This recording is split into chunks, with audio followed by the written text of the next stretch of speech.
Okay, in this video, we're going to talk about what happens when you have reactive loads at the end of a transmission line with sinusoidal steady state voltages and currents.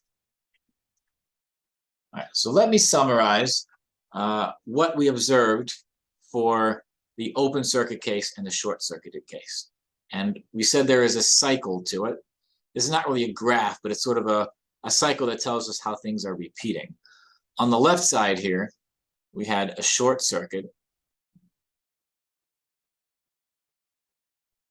On the right side, we had open circuit. And we have an understanding that as we increase the length of the line, we're going to be rotating in the clockwise direction, right? So this is increasing the length.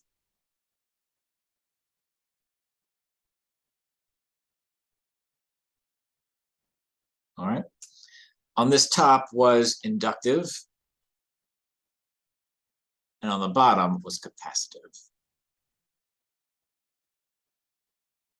All right. Now, in the case of a transmission line that ends in a short circuit, you basically start here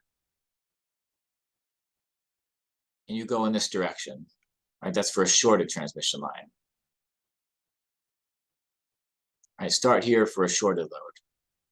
For the case where the transmission line ends in an open circuit, you end up starting on the open circuit side. And again, you move in this direction as D increases. So this is the start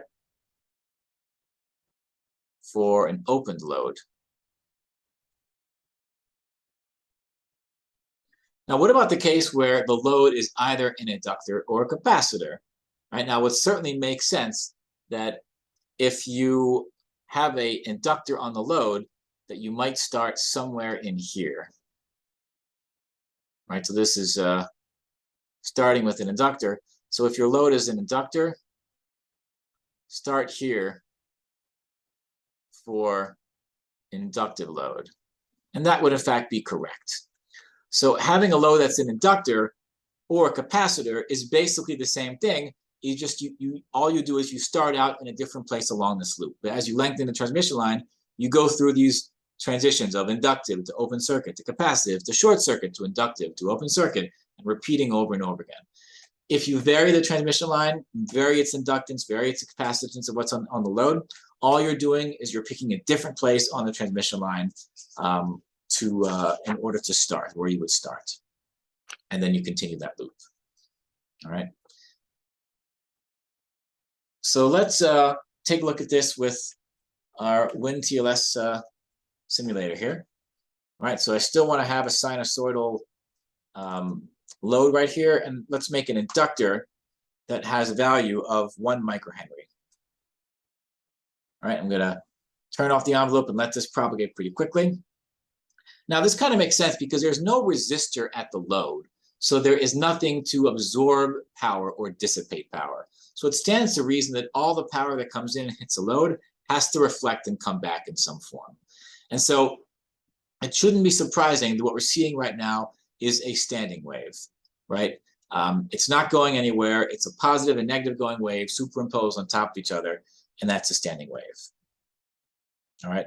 I'll press the envelope, and you can see very clearly we have peaks and nulls associated with all this. All right, now in this case, let's do a couple of quick calculations.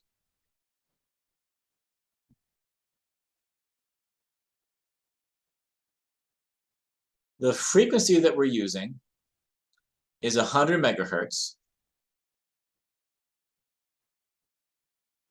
And given that, we can figure out that the impedance of the inductor equals J omega times L, and this works out to be J times 628 ohms. All right. In this case, the inductor has a 628 ohm intensity to it. That's much bigger than 50 ohms. So this kind of looks like this is closer to being an open circuit than it is a short circuit. And so if I go over here, we can expect to be on the inductive half, but probably pretty close to the open circuit. So we're probably, in this case, starting somewhere over here. at the load. And then as the line increases, you're again rotating in the clockwise direction. And so this is going to tell you how the input impedance evolves as a function of length walking away from the source, or as a function of length of the transmission line as well. All right, just to do another comparison, I'm going to take this inductor and I'm going to divide it by 1,000. I'm going to make it 0.001 microhenry. All right, when we do that, we're now changing this value, and this is going to be J times 0.628 ohms is now what we're going to see. This 0.628 is a lot less than the intrinsic impedance of the transmission line. It's much less than 50 ohms. So in this case, the inductor looks pretty close to being a short circuit. All right, so let's think for a second. When I run this simulation, do we expect the load to look like a short circuit or to look a lot like an open circuit? All right, so let's continue that on. I think I basically already gave you the answer, but here you can see that the voltage is very close to a minimum at the load. It's not exactly a minimum, but it's very close to a minimum. So this is almost at the short circuit. So this case right here, we are basically on the inductive side, but just barely on the north end of short circuit. So this is where we are right now. All right, case number 2, where L equals 1 nanohenry. And this was the case where L equals 1 microhenry. All right, so there you can sort of see how the inductor can translate to where you are within the circle. It's the same for a capacitor. You can repeat the same calculations and verify that something similar happens. And that sort of tells you where along this loop you are starting. And you can sort of evolve everything from there, all using the understanding that we've already developed. However, if you want something more quantitative, like what exactly is the input impedance, if I have an inductor with a certain value and the length of a transmission line.